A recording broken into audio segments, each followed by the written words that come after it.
Hello, everyone, and welcome to Panel 2, which is about addressing the global privacy challenges of data-driven business models. And that's a big topic for the first day.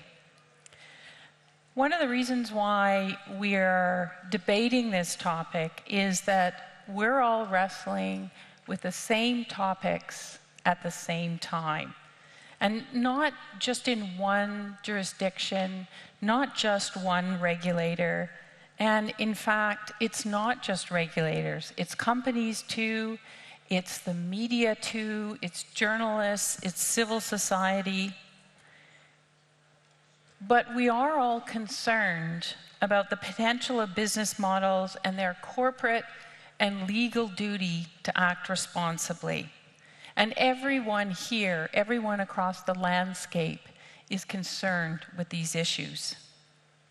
So before we delve into the details, I want first to allow the panelists to introduce themselves and also to say just one thing about what they've observed about Albania so far. And I'll start with Carol. Hello, my name is Carol Cadwallader. I am a journalist with the Guardian and Observer newspapers in Britain. And last year I wrote about Cambridge Analytica and Facebook and data. And I am from Wales, and my surname is very difficult for non-Welsh people to spell and pronounce and say. And the one thing I notice about Albania is that its language also has a lot of consonants in it and looks pretty tricky to pronounce and say. So I feel some sort of fellow feeling with it from that point of view.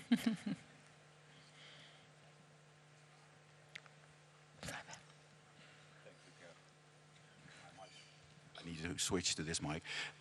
My name is Simon Hania. I'm the data protection officer at Uber.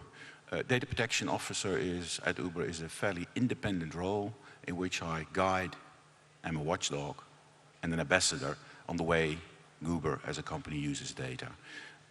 The key thing that struck me driving or being driven around in Albania is actually the traffic lights. I don't know if you noticed the extravaganza of the traffic lights, really not to be missed. I love it. Hi, I'm Sally Hubbard, and I am the Director of Enforcement Strategy at the Open Markets Institute. We are a think tank based in Washington, D.C. that is working on solving the problems related to America's monopoly crisis. And before coming to Open Markets, I was an antitrust enforcer at the New York Attorney General's office, and I was also a journalist. And even though the Open Markets Institute is based in Washington, I personally live in New York, so I thought I was pretty good at crossing streets with lots of traffic. The one thing I've noticed about Albania is that they do not yield to pedestrians, so you are on your own when you cross that street. My name is John Edwards, and I am the Privacy Commissioner from New Zealand, which is about as far away from Albania as you can go without starting to come back. And I'm sorry to continue the traffic theme, but the thing that I've noticed about Albania is that I've had the first 140 kilometer an hour taxi ride of my life, which was a thrill. And the beautiful icing sugar-covered pastries have already added about 1 kilogram to my waistline. Thank you, everybody. I had a sneak preview about how wonderful Tirana was because my son and his wife actually honeymooned here in May of last year, and they were swept away by the history of this place. So I was very much looking forward to coming here and spending the week. But if I may, I'm just going to briefly set out some context for what we're going to be speaking about on this panel this morning. I often hear about data-driven business models talked about as being it's the men or it's the women behind the curtain. The public has some idea that something's going on, something doesn't feel quite right, but they have no real understanding about what it is. And I think, put quite simply, although we thought a year or two ago that revealing how these business models work, pulling back the curtain, providing reports on how data is used to deliver these new services, that was enough, that's what the public wanted. They just wanted some understanding. But I think we've run out of road in just stopping at transparency. So as a regulator, I've answered questions to Parliament, at home, in the UK, and abroad, and I see that there's a maturation of this model. So that first step is revelation, how this thing actually works. But as I say, that's not enough. The next step is up to the regulatory community, it's up to the business community, it's up to the policymakers. We need to find better ways to oversee and regulate these data-driven models. And we aren't dealing with brick and mortar companies anymore, and we're not dealing with one company at a time. We're increasingly dealing with an ecosystem, and we need to find new ways to do that. And our work is getting harder. It's not all about the law. It's about ethics. It's about individual expectations. It's about the trust that companies and public bodies need to retain of their citizens and consumers. And I think everybody in this room knows that we never get to rest. We never get to rest. If you read the headlines in the paper, you know you've got a new issue to tackle. We need to figure out where the red lines are and where they are in certain contexts. And as a regulator, we have to answer the lawmakers on the ultimate question, which is how do we support innovation and at the same time protect people and maintain our humanity. So if you think about it, the real estate of data protection and privacy is so much wider. Technology is moving so much faster. Business models are complicated. So what are we going to do about it? And that's what we're going to talk about on this panel today. So we're going to start with the business models. And let's discuss the companies that are holding and processing all of this data. Business models are moving towards ever more intensive and ever more invasive approaches to understanding and predicting user behavior. Ubiquitous connectivity equals continual surveillance. I wanted to start with a question for Carol. Carol, in the past 2+ years, we know, the ICO knows how the scope of what we regulate is becoming more about ecosystems. And one of those ecosystems is focused on voter surveillance. I wanted to know if you could share with us your experience in investigating what is really an entire ecosystem of voter surveillance and how behavioral advertising has morphed and found its way into the targeting of voters. Thanks, Liz. So yes, I started out looking at this quite accidentally almost 3 years ago now. So my investigation, it actually began, it was 2 weeks after Donald Trump was elected in November 2016. And very quickly, I started hearing about this company called Cambridge Analytica. And it really piqued my interest because they started writing me letters of complaint at the newspaper because I had said that they had worked for the Trump campaign and that they'd worked in Brexit, because that's what it said all over the internet, and that's what their CEO had said. And they started writing me these letters, saying, very cross, saying, no, we never worked in Brexit. So I was like, who is this company? And I started looking into them a bit more.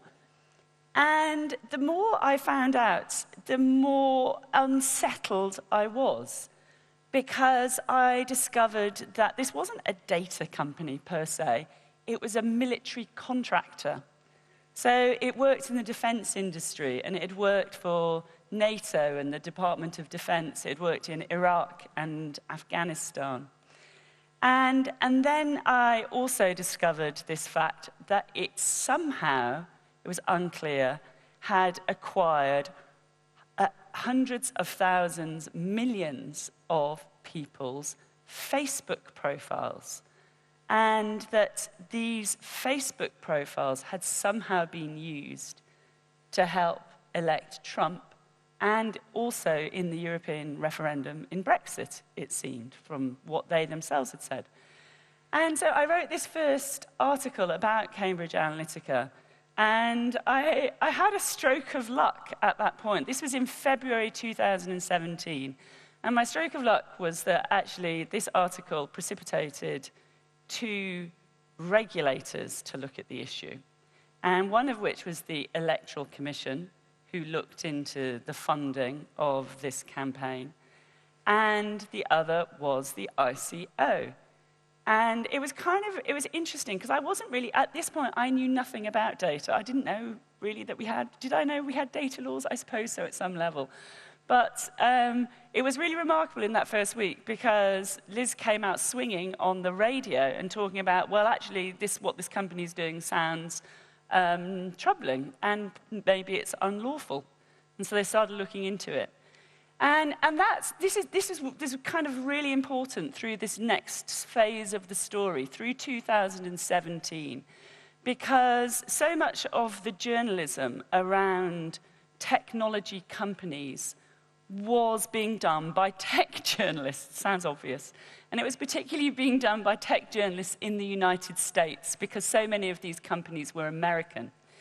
And throughout that year, there were just lots of articles by, I call them the tech bros, and the articles they wrote were, nothing to see here, nothing to see, all the companies do it, it's snake oil, it doesn't even work. And essentially, it was just that this whole thing was oversold. And, I really had to hold on to the fact, well, actually, are there that many military contractors which also work in elections? And also, is it legal? And I think this was the sort of one of the key things that we were able to bring to the story, was being based in Britain and being subject to a data protection regime. It's a different way of looking at these issues. And that was, I think this was also very important, because when it actually came to, I spent a year then working with the guy, Christopher Wiley, who the pink-haired whistleblower, to bring him out on the record last spring. And by that time, the ICO had already been working on this issue for a year. So it was able to step up at that point when Christopher was able to bring forward evidence and to take action. And that was a sort of another key component. But I think what's kind of amazing for me is that now, 3 years into this story, is that profound unease that I felt when I first encountered this subject. I do think that has been communicated now to a lot of people. I think people are very, very unsettled at the idea that their data is out there and they don't really know what is happening to it. But I had really hoped that at some point that I would write this story and it would be out there, and then perhaps I would go and do something else. And it doesn't really seem to be, that end does not seem to be in sight, because the more I found out, the more deeply troubling this world has become. And increasingly, there is so much we don't know. And even going back to, I've particularly focused upon what happened in the referendum in Britain, and also to some degree in the States in the election of Trump. We know nothing. We know nothing at all about how voters were targeted in these absolutely pivotal elections. We don't know what data was used. We don't know who was served ads. We don't know what these ads were. And I do not think this is democracy. I really don't.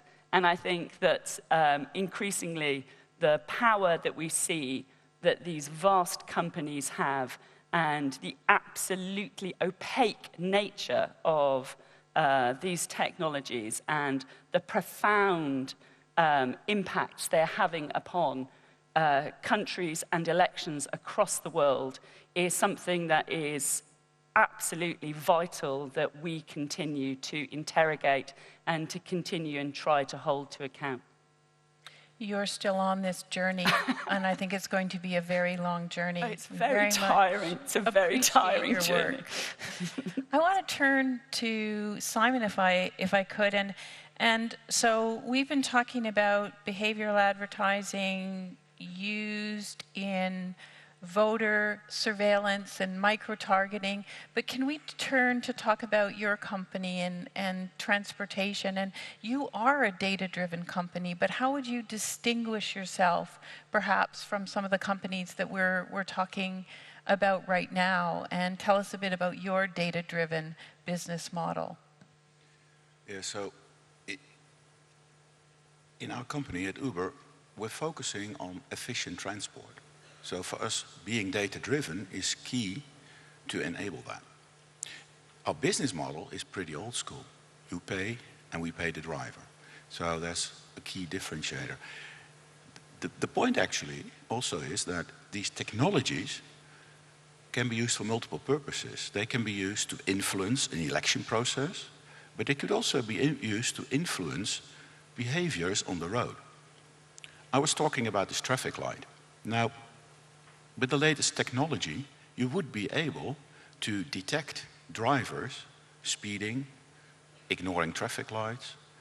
How do we want to deal with that in a society where data from these vehicles through technologies like 5G become ubiquitous in the hands of companies, but also accessible to governments?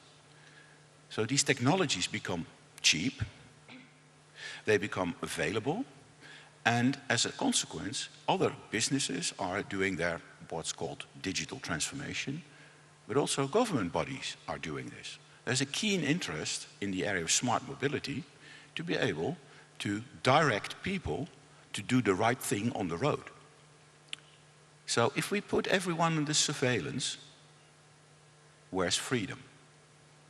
So that's a key question coming up. And this is just an example in traffic. You can reach out to other areas where the online intersects with the physical effects become measurable and nudgeable. I think the good news is, because of stories like Cambridge Analytica, we now know these things can happen. It's not happening yet at mass scale, so we can still do something about it. That's a different context, and now we start thinking about smart transportation and smart cities and smart dust, and we have, again, a very long journey.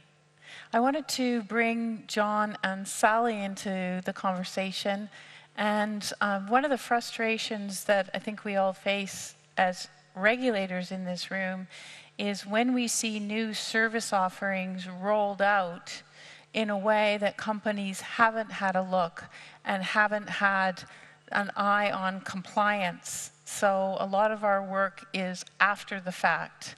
And I'm wondering if you have a theory about why so many businesses are willing to bring forward service offerings with unsafe data handling at their core.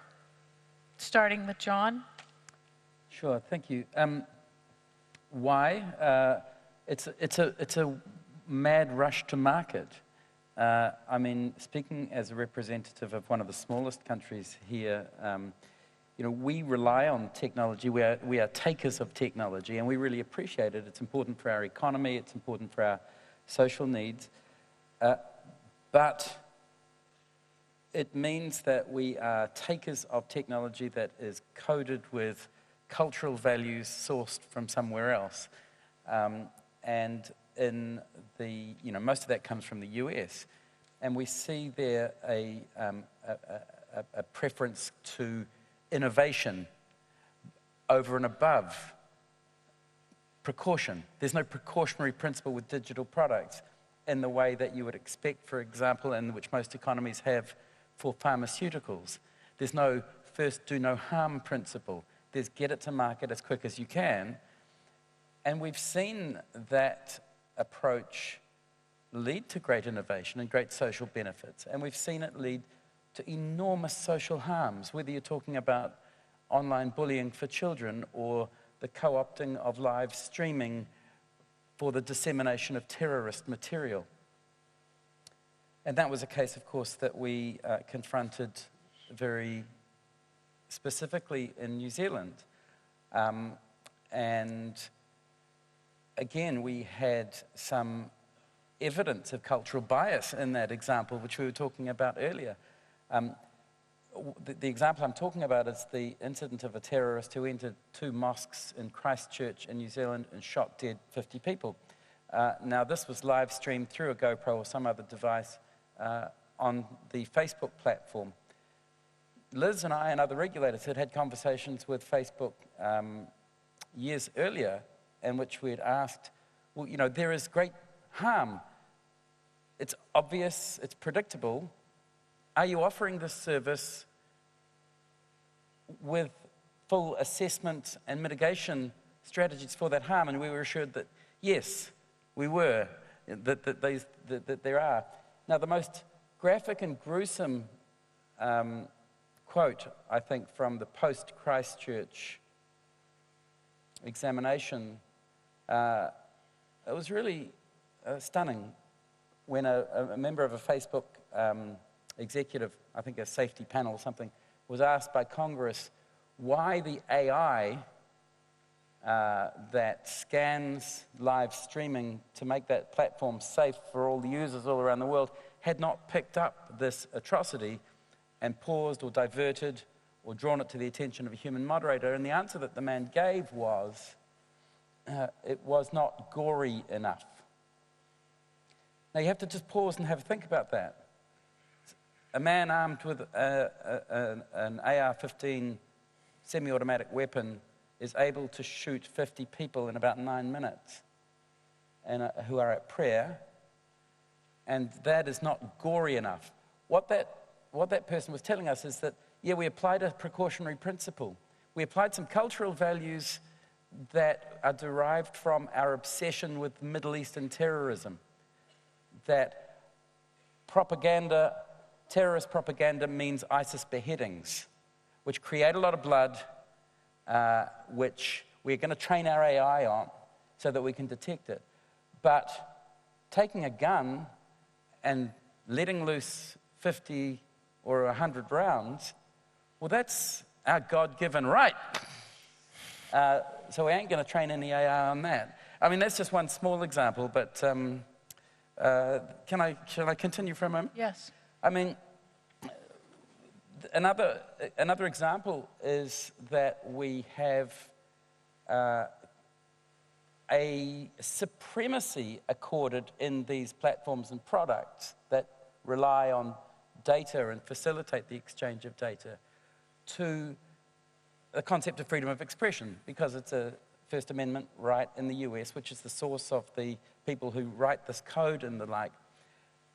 And in other places, we recognize that freedom of expression, like freedom of privacy, is a fundamental human right.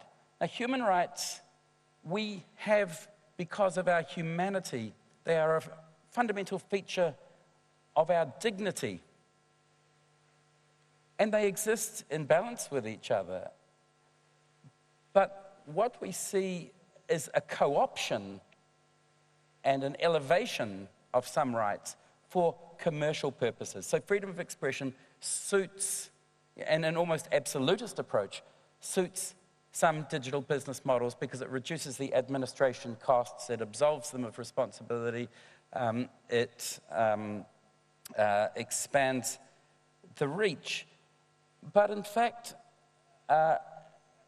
the focus on freedom of expression over and above other values such as privacy diminishes and undermines privacy protection. And a really graphic example of this is that, most of us would see it as a fundamental privacy right that if an intimate image that you have given to an intimate partner is taken out of that trust relationship and uploaded for consumption, for titillation or revenge or whatever, and disseminated infinitely online, you would see that as an affront to privacy, and or your daughter's privacy, that she should have a right to assert some autonomy and control over that. Yet in the US, we see an organization which I have a huge amount of respect for, but it puzzles me that the ACLU will sue any state which proposes revenge porn laws on the basis of the affront that constitutes to freedom of expression. So I guess I'm coming around to the point that one of the great challenges for the digital platform, for us as takers of technology, is what we take with that. And we take a whole lot of coded cultural values that don't necessarily reflect the balance that we want and are entitled to see in our own communities. Thank you for that. And also at the closed session of the conference yesterday, one of the resolutions that we passed was about social media and extreme content. So I recommend review of that, and that was John's sponsorship. But again, it's a challenging issue, and it's a nuanced issue to balance these rights of individuals and the freedom of expression. And I'll bring Sally in now. And from the US perspective, and given what John has discussed, it's probably more nuanced than that in the US, I expect. And I wonder if you could speak to that. Sure. I mean, I have some general views about, generally the failure to follow the precautionary principle and this idea of permissionless innovation being amplified over any concerns about consequences is something that honestly just really infuriates me. And I feel like the consequences of harmful business models are borne disproportionately by vulnerable people. And the people who are creating these business models are the most privileged in American society. They've lived lives where they've borne consequences from their behavior much less than women or people of color, where you actually are accountable for your actions. But the main reason why I think that they're able to not take those precautions is a failure of enforcement. We have to understand what corporations are under current law. They're profit-seeking entities. Their job is, under the way that corporate law is currently, at least in America, structured, their job is to maximize short-term shareholder profits.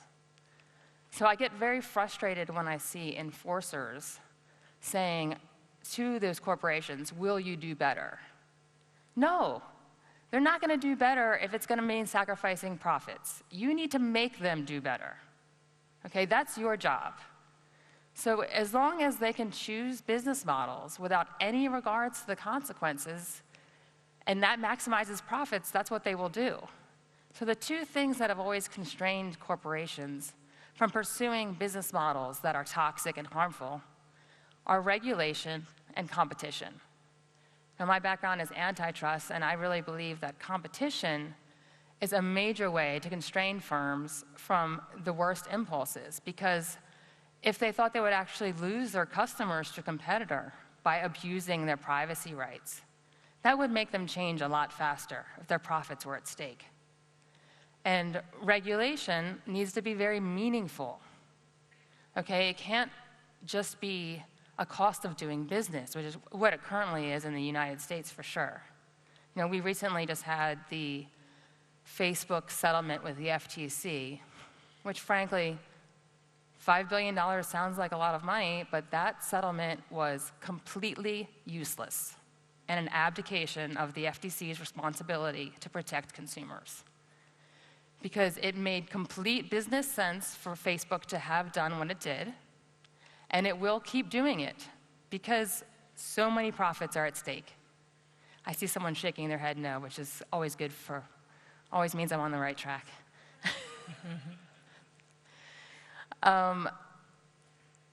So, you know, Commissioner Chopra made the point very clearly in his dissent that what needed to happen in that settlement was changes to the business practices. And unless you have changes to the business practices, you will not have any actual solving of the harms, right? And the problem with Facebook in particular is that their business model is based on surveillance, and then it's based on targeting individuals with messages, whether it's advertising or political propaganda, based on the spying that they've done on the individual. And to me, the business model itself is the problem, and every little Band-Aid fix that I hear gives me absolutely no assurance that the problem is fixed until I hear that they are stopping doing surveillance-based behavioral targeted advertising. I do not believe that the problems that Carol's talked about will be fixed. So I have thoughts about the freedom of expression as well, but maybe I should give someone else a turn. Thank you. So I think, and we're going to talk about remedies in a moment and how regulators need to think about remedies in terms of the harm and the context that we are working in. Because I would say from my experience in bringing in the GDPR in the UK and in the EU is what really did get the attention of companies was the idea and the threat of fines, and that is really what boardrooms were talking about. So I agree with you that there are some cases where a fine could actually be built into the cost of doing business, and then it's not really what we want as a society to fix it. But on the other hand, sometimes fines do fit, but sometimes it's something else. It's a stop processing order, or it's a warning letter. So there are many other remedies. But maybe actually we're talking about remedies right now, aren't we? So let's keep on going. I think, Simon, you wanted to jump in here. I wanted to just slightly push back on a few things Sally said. So on the precautionary principle, so not in the area of freedom of speech, but in the area of safety, which in a way is a fundamental right as well, there's a lot of rulemaking that has gone on. So there's a lot of precautionary principles. A key phrase, for instance, in the UK is that if you're in a transportation business, you have to be fit and proper, whatever that means, by the way. And part of that could force you to process personal data, infringing on the right of privacy in order to foster safety.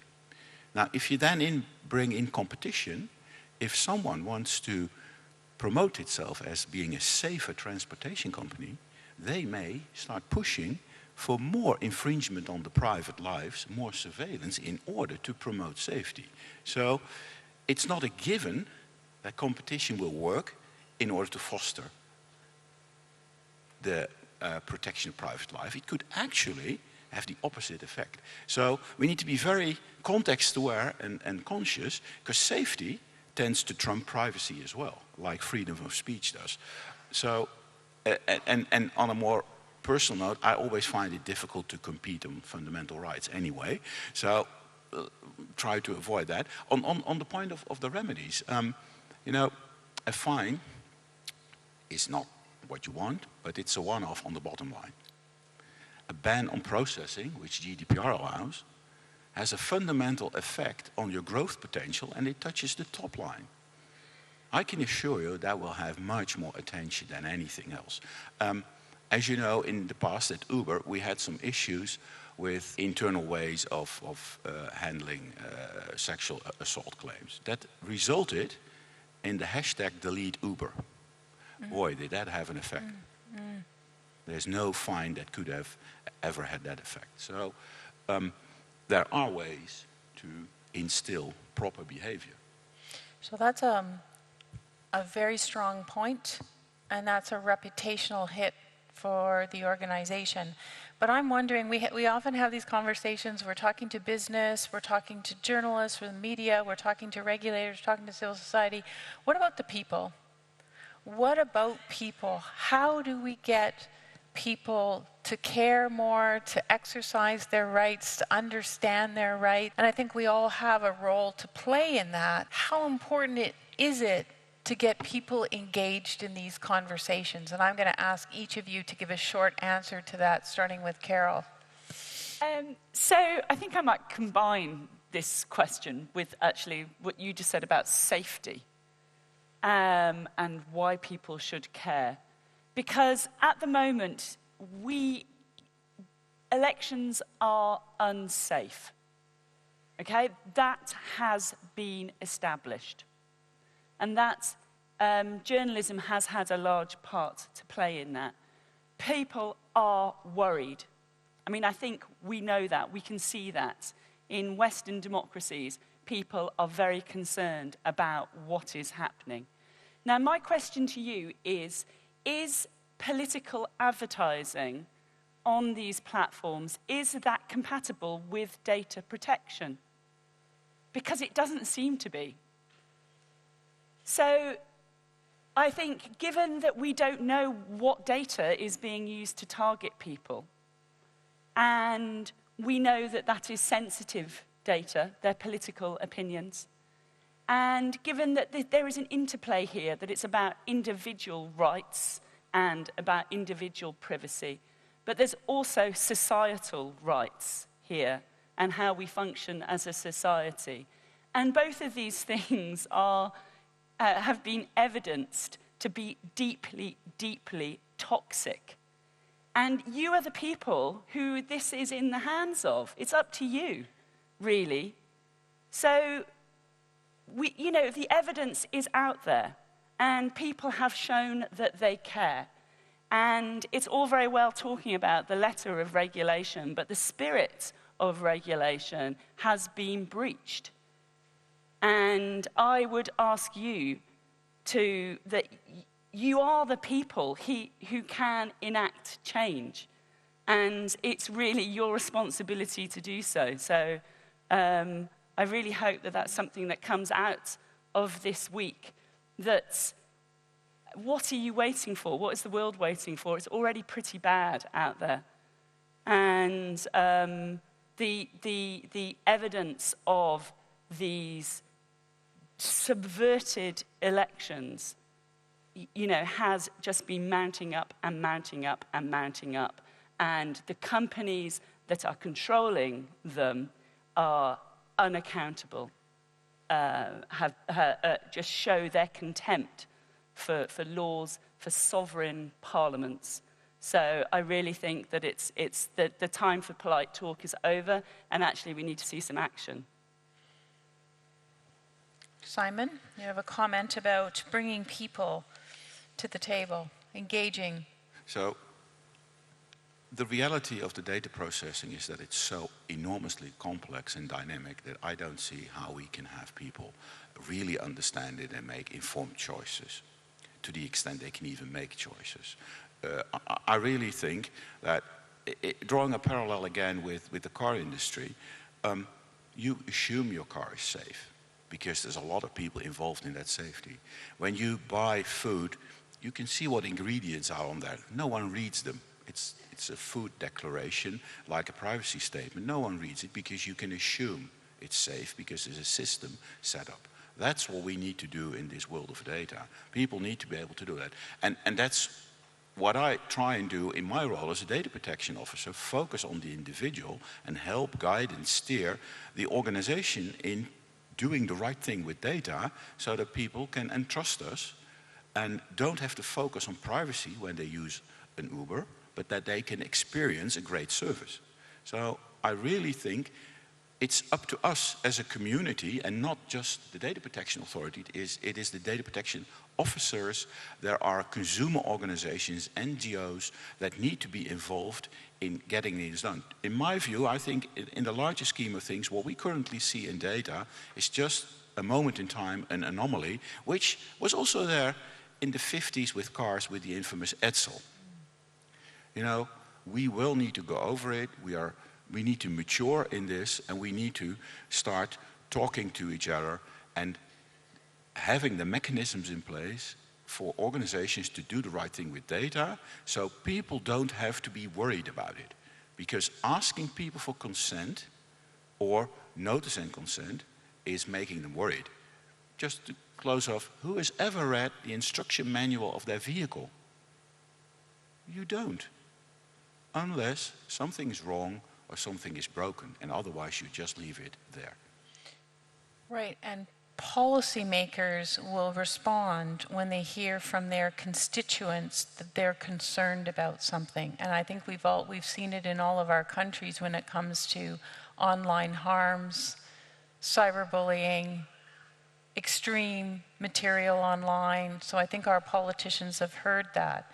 But asking John and Sally, how important is it to get people engaged in data protection and privacy? So I would agree with Simon that I think we shouldn't be putting too much of an onus on people to protect their own privacy. I mean, life is hard. People have jobs. They have families to raise. They've got to cook dinner. They don't have time to worry about every single digital product or every product that uses data and being vigilant all the time about their rights. And, you know, I think there should be trust that we have data protection authorities and they're protecting us. So just like when you go to the grocery store and you buy food, you know you can just trust that it doesn't have poison in it. You don't have to smell it and inspect it, and you can just trust on that. So I do think that's important.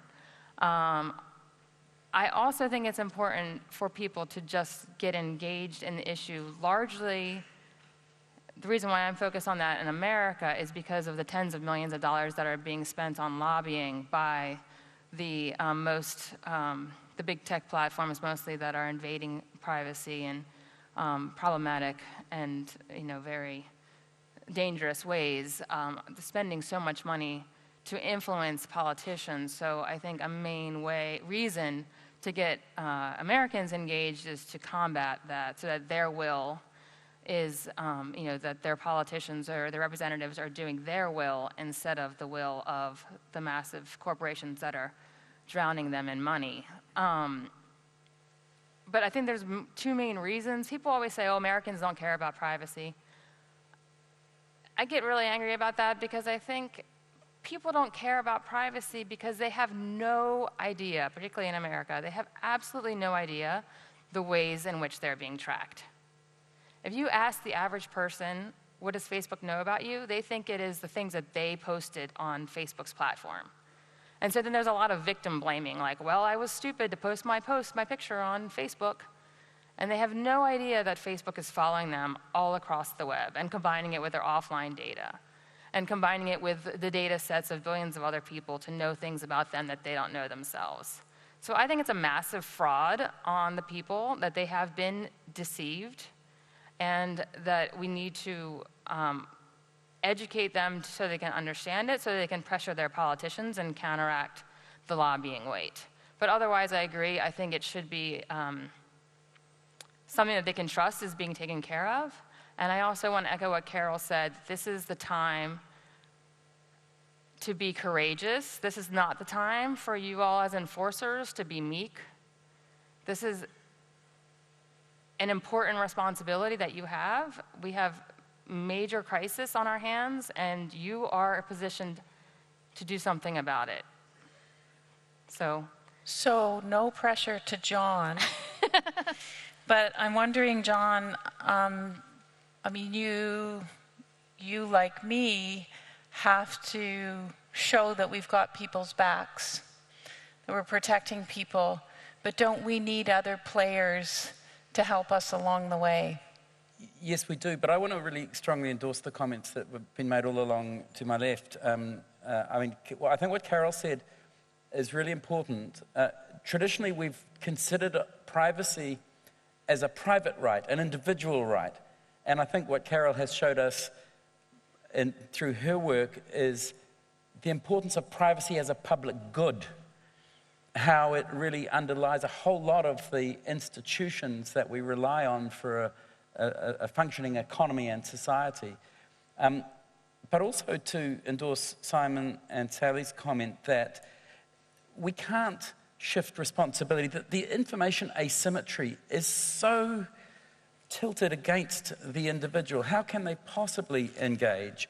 They rely on us to do this for them. And I think what Simon said is that people expect that there is a regulatory system, that if they've got a thing on their phone that allows them to hail a ride, then that comes in a regulatory context, which means that they will be safe. They just expect that. I mean, I think of my colleague from the Philippines, Commissioner Raymond Liboro. He has been waging a campaign in his country against these predatory lenders, these micro loan apps, which with a click of a button on the touch screen, you can access $500 or whatever. And if you don't start meeting the predatory interest payments, it starts broadcasting the fact that you're a deadbeat to all your contacts.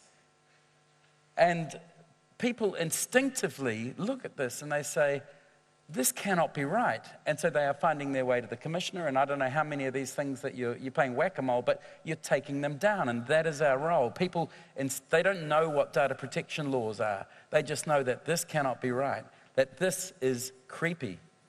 I mean, we in our office had a flood of public inquiries about the use of drones, and there's very little that we could do about that.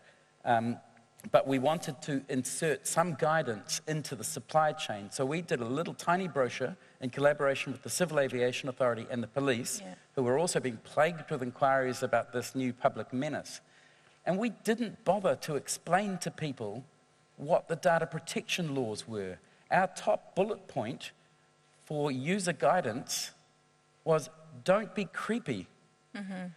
And people kind of get that as a fundamental value that should be reflected in our laws, and in fact is. We could explain that with reference to data protection principles and the like, but I think rather than telling people that they have to engage and mobilize, we have to reflect back to them that the law is there already to protect their values, whether we're resourced or not and empowered to do that in a sufficiently robust fashion is another question that I think we're coming on to. Mm-hmm.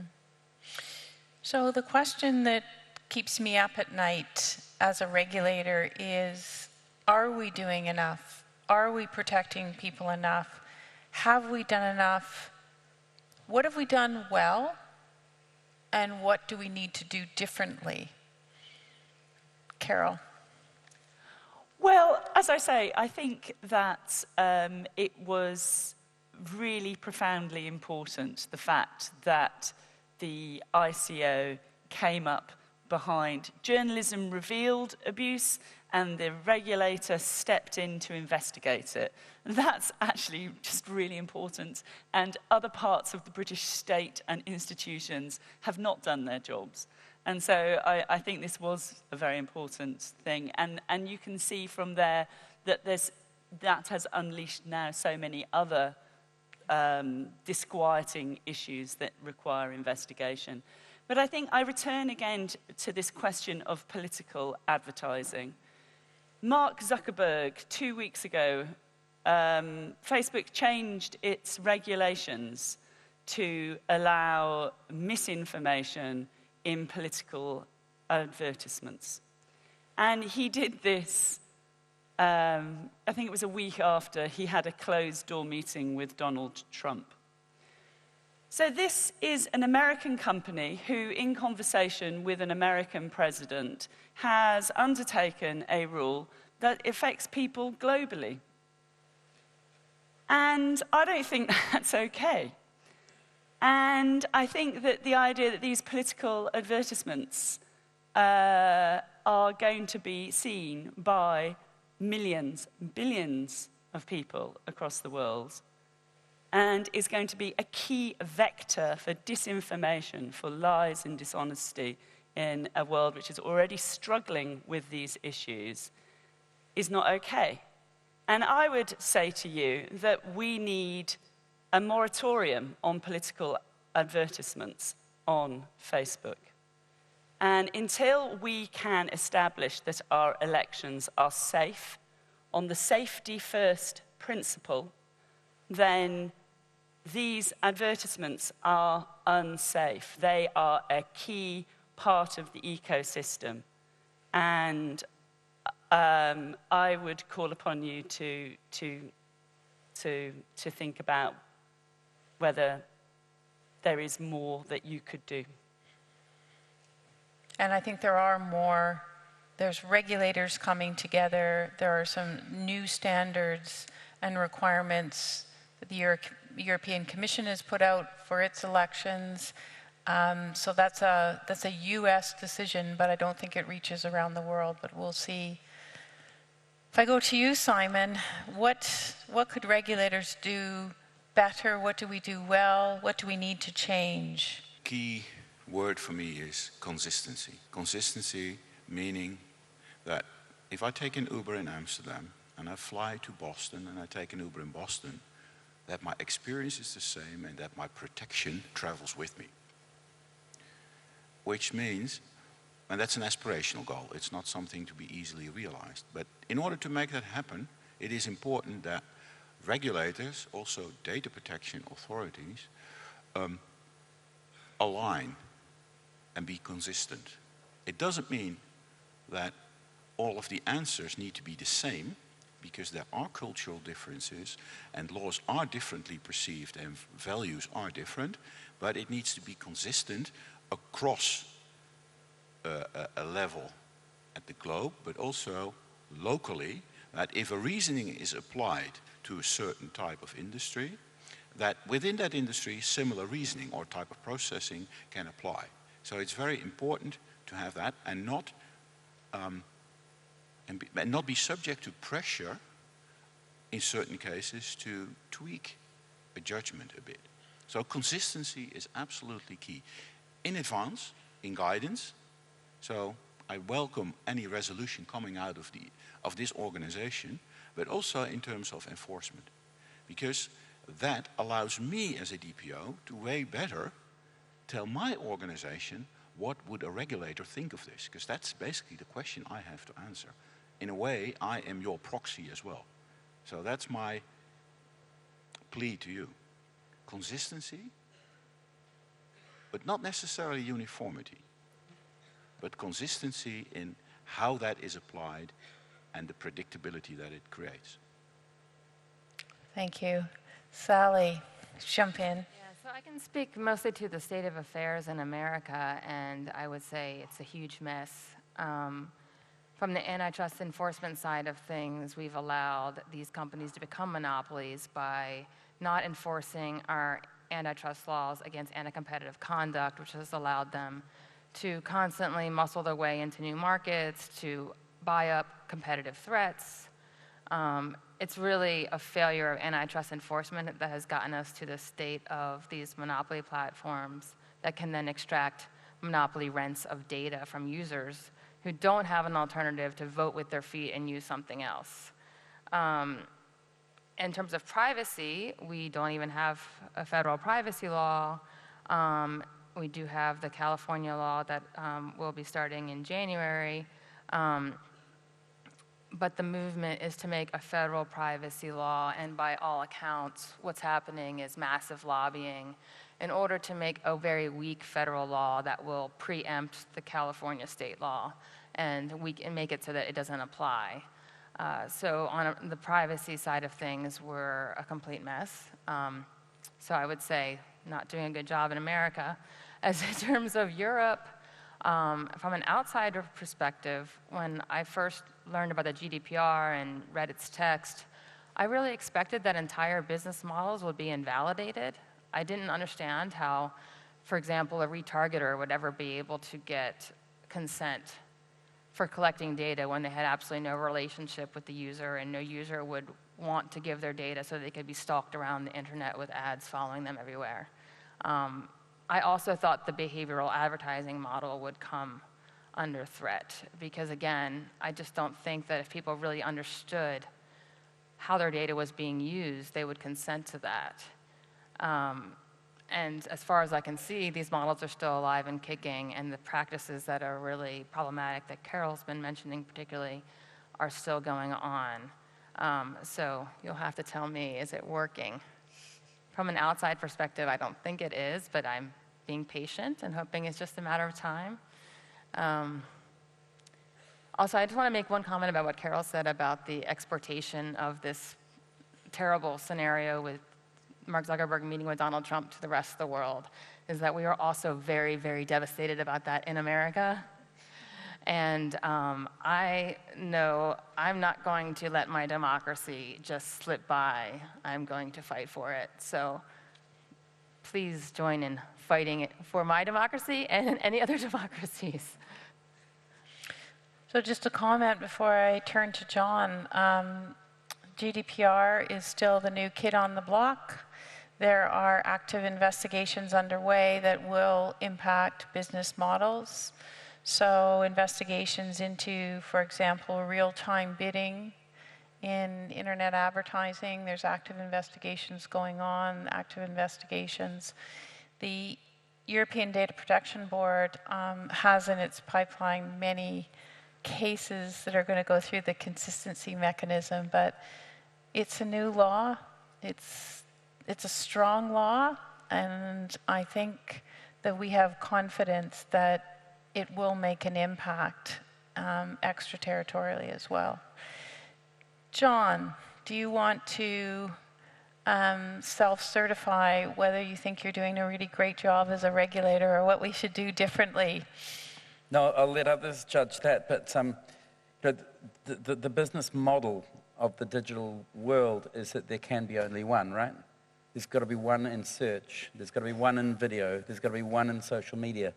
I don't know about one in ride sharing, I'll defer to you on that, Simon. But, and they are one, and we as regulators are many, and that I think is our biggest challenge. It's a challenge not only internationally, that's obvious, but it's a challenge domestically because these harms are delivered across a spectrum of domains which are jurisdictionally responsible of independent entities.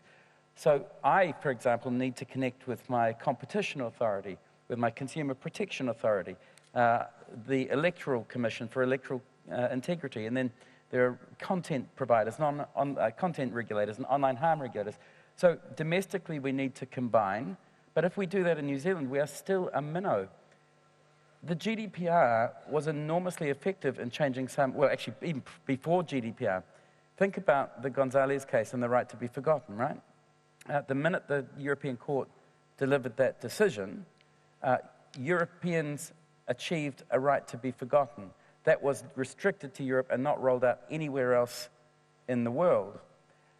So how do we in New Zealand and Albania and other countries and blocks which have lesser economic impact achieve change?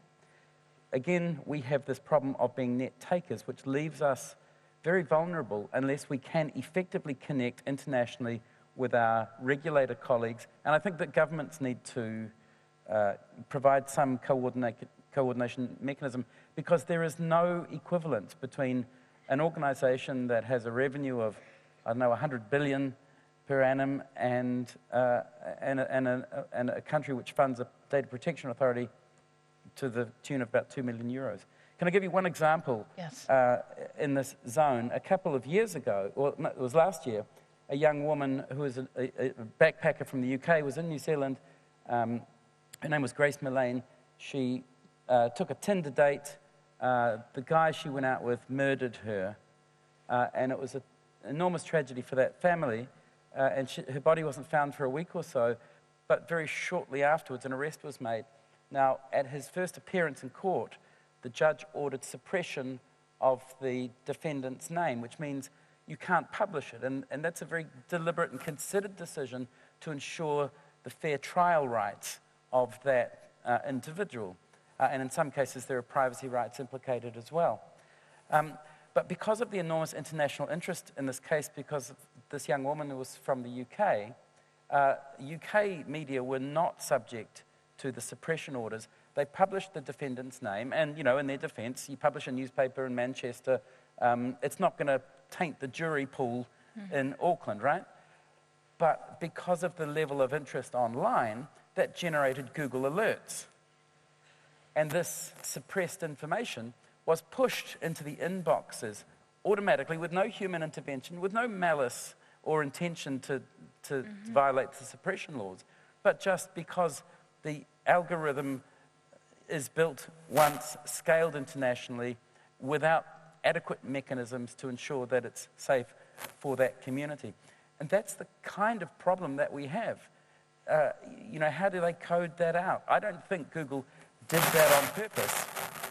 And I don't think Facebook intentionally facilitated the genocide in Myanmar. It just happened because of the lack of the precautionary principle, because of the scale of the, because of the scale of the platform and the lack of attention to the needs of the communities that they are in fact serving. Yes, Sally.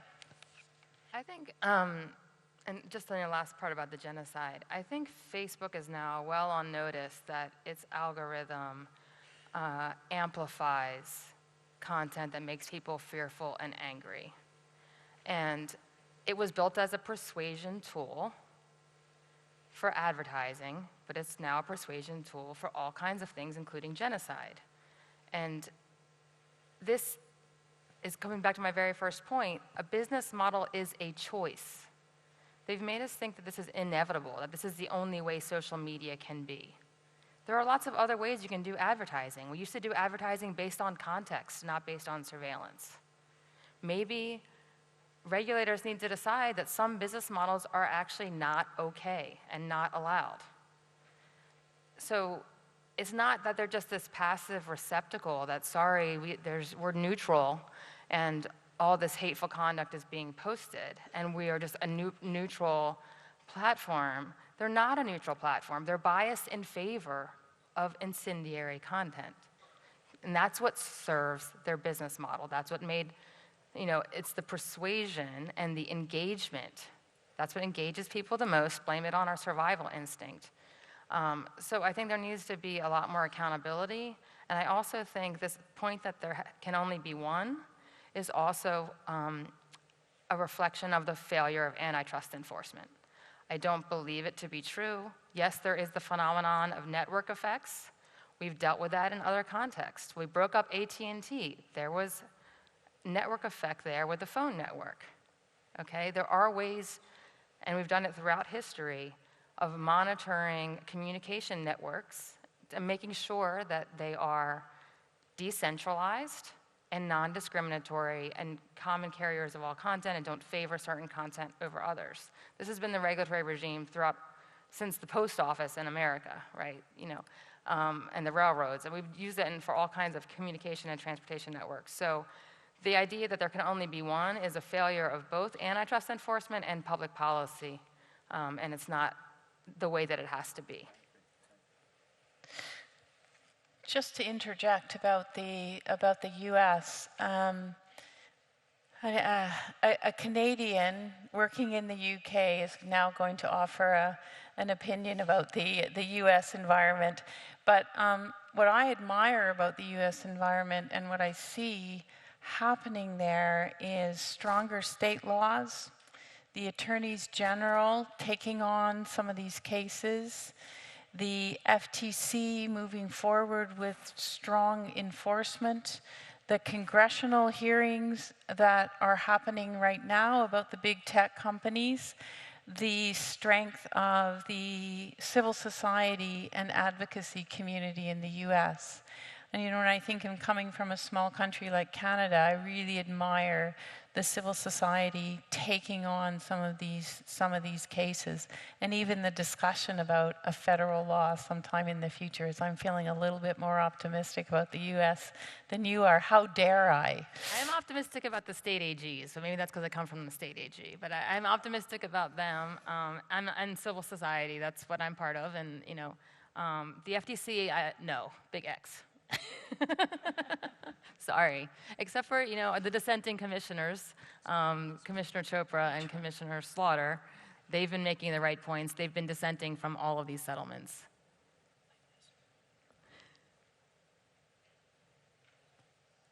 Okay, I was just going to ask you a question about optimism and pessimism, but I have been given a whole series of questions that the audience has provided to us. So may I go to questions for all the panelists? there's an opportunity to influence, regulate, and when needed, sanction startups so that the next generation of businesses are different. Are regulators talking enough to startups and to those funding startups? So are we talking to the angel investors? Are we talking enough to startups? Maybe I'll start with you, Simon, if you have a view on that. I really wouldn't know whether regulators have spent a lot of face time with startups. What I do know is that startups, when they become a scale-up, actually indeed are in need for proper advice on applying data protection rules. I do not necessarily think this is a core task for data protection regulators. It could very well be also something that industry organizations pick up together with the data protection authorities. Just like they can offer advice on health and safety in their offices. So if you put it in that context, I think, yes, it would be good to stimulate, but I don't think it's the full onus of the data protection authorities if there are industry organizations. With respect to the angel investors, what's going to be interesting to see is to what extent the valuation of a company depends on the legality of its data processing. So what we now see, and that's what we do at our company, is when we are in such talks, we do an assessment of that, because it determines post-acquisition cost of rectification, or it could indeed create a lower value of the company. And I think some of these cases that will result, for instance, in a ban of processing, can actually price legality in a way, in maybe a strange way. I don't know. Let's see. Can I move on to another question? Do you believe that information and easily accessible documentaries and information such as The Great Hack may be of wider reach and help persons understand the issues at stake? Do you think the media should also be more involved, and how? So Carol, I think that's a natural question for you, since you were one of the lead characters in the Great Hack documentary. So, I mean, absolutely. I think that any means possible of conveying to people the importance of this subject and the direct applicability to them and their own lives is really, really key. I think I come back to, so that's the thing that we in the media have to do and have to try and keep doing better. One of the key things actually I learned early on in this story is that in news, there's always this thing of it has to be new, and then it moves on and you move on to the next thing. And one of the things I learned was actually you have to kind of stay with the same story and keep telling it, but keep telling it in a different way. And eventually, hopefully, it'll start getting through. But I come back again to this question around actually throwing it back upon you.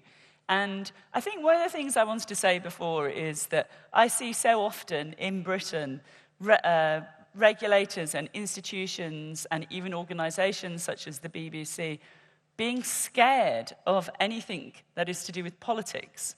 And elections, of course, are inevitably to do with politics. And there is this compulsion, I think, for people to go, oh, well, that's just too dangerous territory for us to get involved with. It's too tricky. We know that we're going to upset one party or the other. And one of the things that I kind of have really struggled to get across in Britain, because we are so polarised, is that this isn't really, it's about politics at a much bigger level. And it's not about party politics, and that it can be used and exploited by any side of the debate.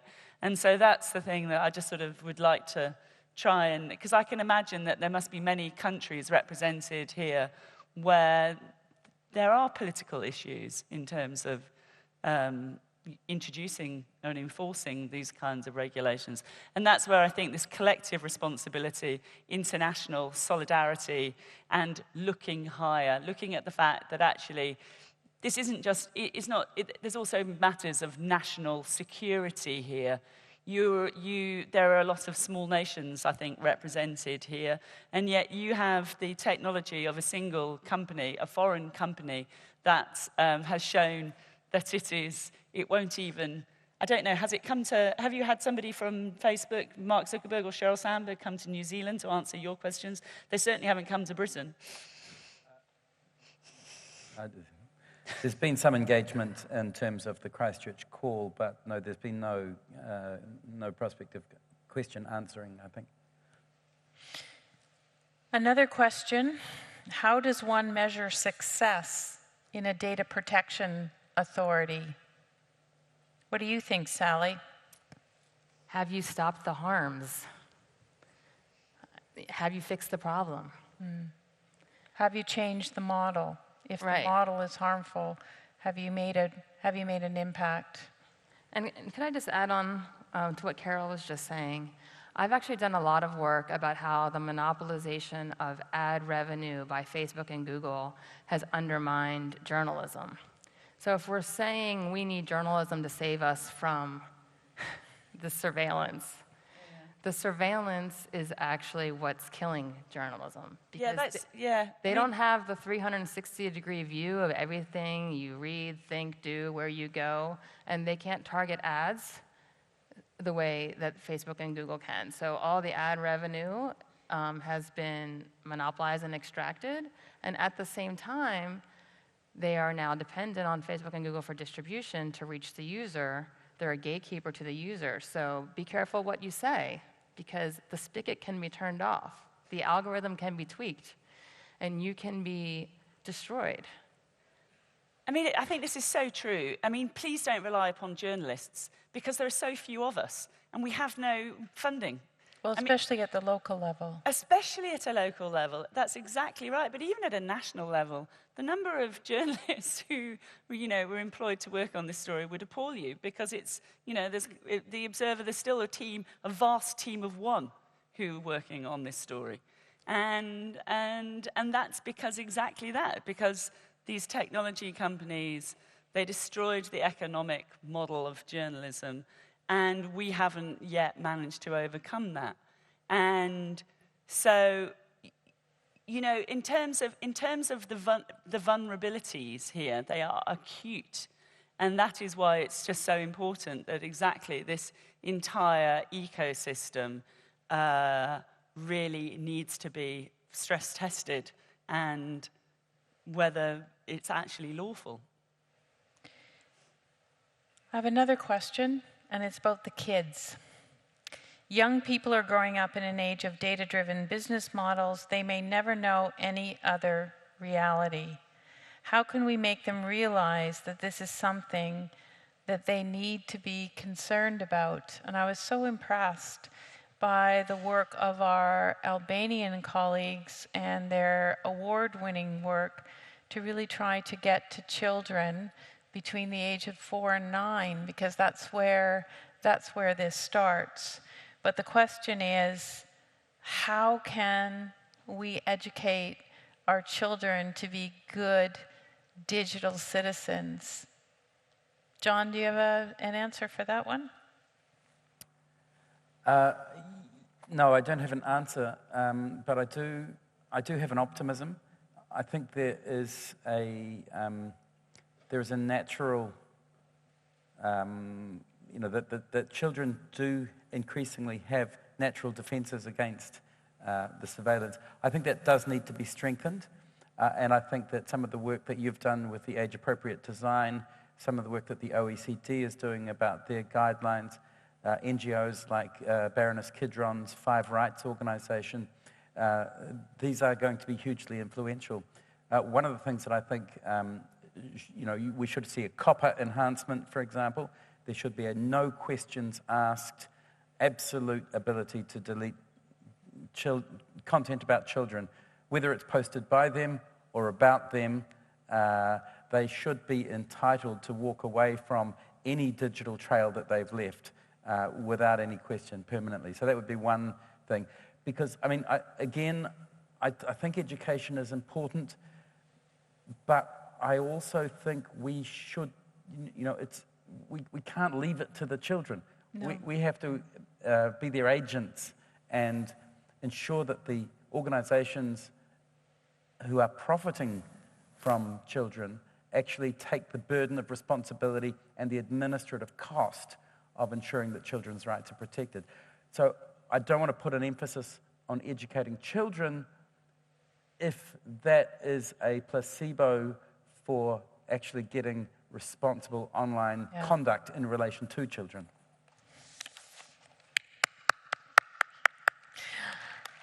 I think what's really, really important is that we have the right kind of laws and regulations that require companies to devote as much design time into making online experiences for children fair as they do in trying to keep eyeballs online.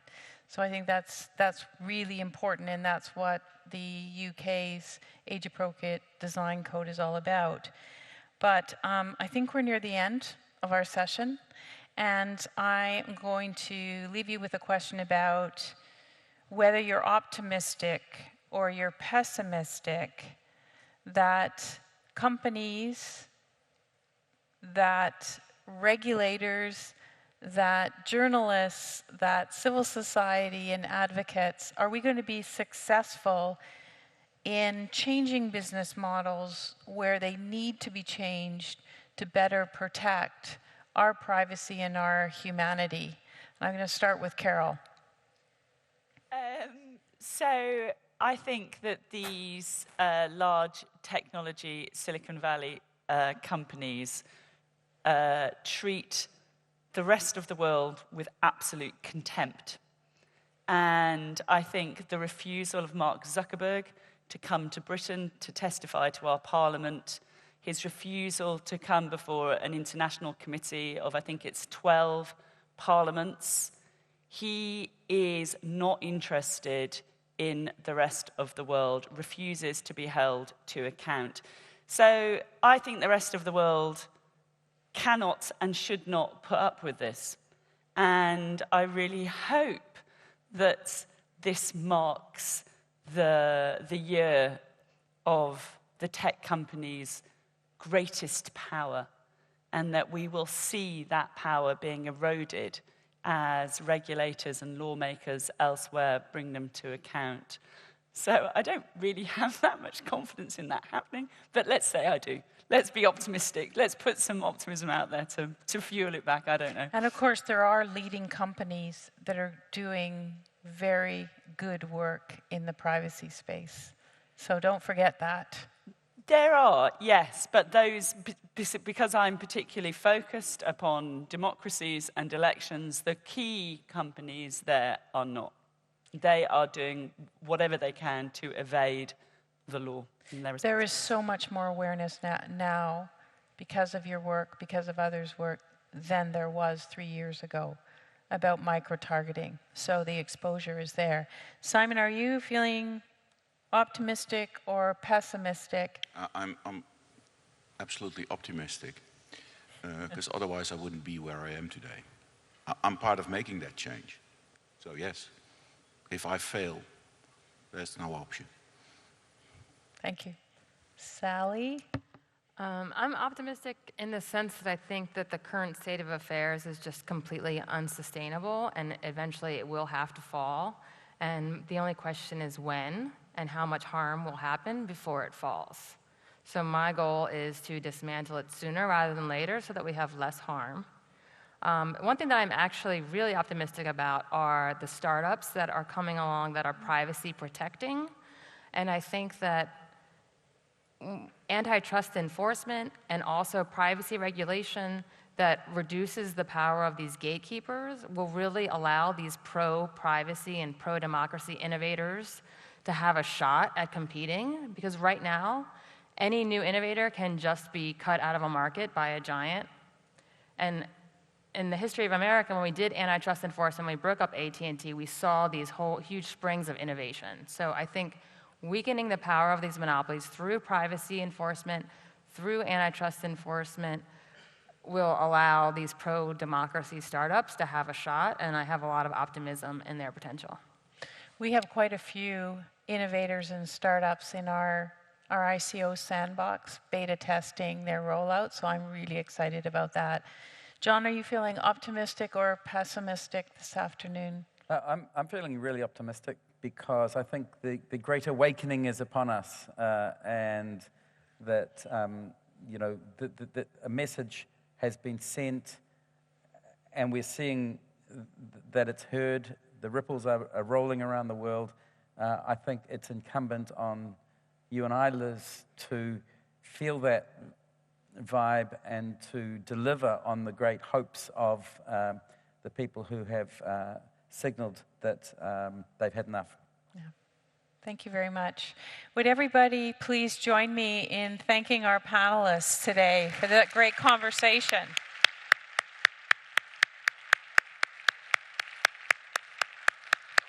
Thank you, and that's the end of the session.